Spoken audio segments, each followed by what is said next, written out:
Hello bachcho, let's read this question. So the question is, two sources of equal EMF are connected to an external resistance R. The internal resistance of two sources are R1 and R2, where R2 is greater than R1. If the potential difference across the source having the internal resistance R2 is 0, then there are some relation between the external resistance R and internal resistances of the EMF R2 and R1. सो देखो question में हमें basically क्या दिया हुआ है। सबसे पहले हम इसकी एक फिगर ड्रॉ कर लेते हैं। हमारे को टू सोर्सेज दिए हुए हैं ईएमएफ के। लेट से दो सेल्स हमारे पास हैं। एक ही हमारी सेल ए हो गई, ठीक है। इसका कुछ इंटरनल रेजिस्टेंस भी होगा। लेट से ये इसका इंटरनल रेजिस्टेंस है। ऐसे ही एक दूसरी ईएमएफ है ई और इसका एक इंटरनल रेजिस्टेंस है, ठीक है। इस तरीके से दो सेल आपस में कनेक्टेड है और इन दोनों का ईएमएफ जो है इक्वल है। अगर इसका ईएमएफ ई है तो इसका भी ई होगा और दोनों का इंटरनल रेजिस्टेंस की वैल्यू आपको दे रखी है। एक की R1 है और एक की वैल्यू है R2, राइट। अब हमने इनको एक एक्सटर्नल रेजिस्टेंस से कनेक्ट किया।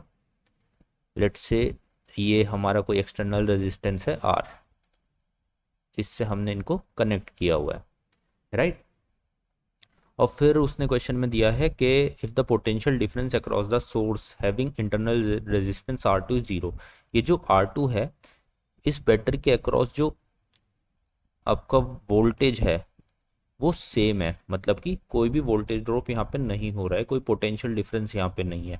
अगर ये पॉइंट ए है और ये पॉइंट बी है तो हम लिख सकते हैं कि v a minus v b is equals to 0 और v a is equals to v b, right. ये हमें क्वेश्चन में गिवन है और फिर हमसे रिलेशन पूछा है इस R और इन दोनों R1 R2 के बीच। सो देखो की कॉन्सेप्ट इस क्वेश्चन में जो हमारा यूज होने वाला है वो क्या है। सबसे पहले की कॉन्सेप्ट हमें पता होना चाहिए कि कनेक्शंस ऑफ सेल या बैटरीज किस तरीके से होता है, ठीक है। कनेक्शंस ऑफ सेल्स का जो टॉपिक है वो हमारा क्लियर होना चाहिए। उसके अलावा हमें ओम्स लॉ का आइडिया होना चाहिए, बेसिक ओम्स लॉ क्या होता है, ठीक है। सो चलो स्टार्ट करते हैं इस क्वेश्चन को सॉल्व करना। किस तरीके से हमारी अप्रोच रहेगी वो हम देखते हैं। लेट से हम इस सर्किट में आई करंट फ्लो हो रहा है, ठीक है। सो इधर से आई जाएगा, इधर से भी आई वापस आएगा। सो सबसे पहले हम इस आई को कैलकुलेट करते हैं। सो ओम्स लॉ हमको क्या बोलता है कि इस आई की वैल्यू कितनी होगी, V बाई आर, राइट। अब ये V क्या है, इस सर्किट में जो टोटल वोल्टेज यहाँ पे हमें मिल रही है वो ये V है। वो कितनी मिल रही है, देखो ये जो दोनों सेल्स हैं ये दोनों सेम पोलैरिटी में एक दूसरे से कनेक्ट हैं सीरीज में। सो इनका जो EMF है वो ऐड हो जाएगा। सो E प्लस E, ये टोटल वोल्टेज इस सर्किट में हमें मिल रही है। और जो इक्विवेलेंट रेजिस्टेंस हमें मिल रहा है वो कितना है, ये तीन रेजिस्टेंस यहाँ पे अवेलेबल है और तीनों ये सीरीज में कनेक्टेड है। सो इक्विवेलेंट रेजिस्टेंस हो जाएगा R plus R1 plus R2, right. So I की जो हमारी वैल्यू आ जाएगी वो आ जाएगी 2E divide by R plus R1 plus R2। So let's say this is your equation number 1। अब देखो हम क्या करते हैं, हमें जो कंडीशन दी हुई है यानी कि ए और बी के बीच में हमारा कोई वोल्टेज डिफरेंस नहीं है। सो उस कंडीशन को ही हम चेक करते हैं और बी से लेके ए तक हम चलना स्टार्ट करते हैं, राइट।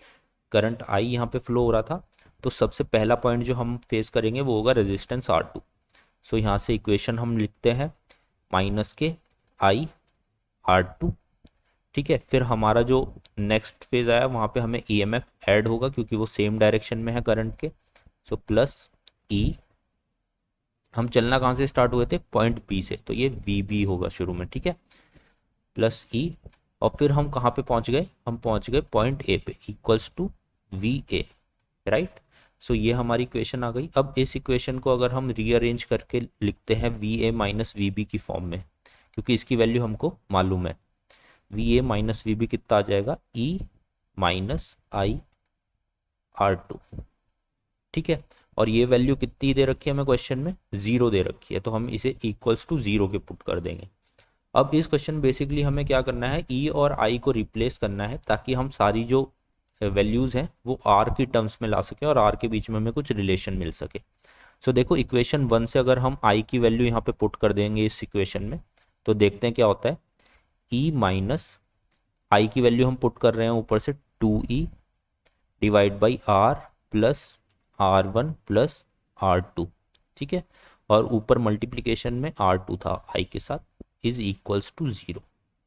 सो आप देखो ई यहाँ से कॉमन लेके कैंसिल आउट हो जाएगा राइट उधर, क्योंकि 0 है।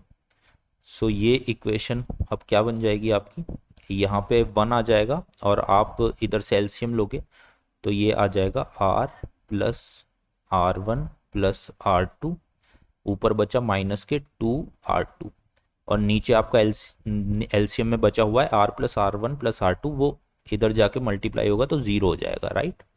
सो ये आपकी इक्वेशन बन गई। अब आप इसको रीअरेंज करोगे तो आपको आपका आंसर मिल जाएगा R is equals to R2 minus R1।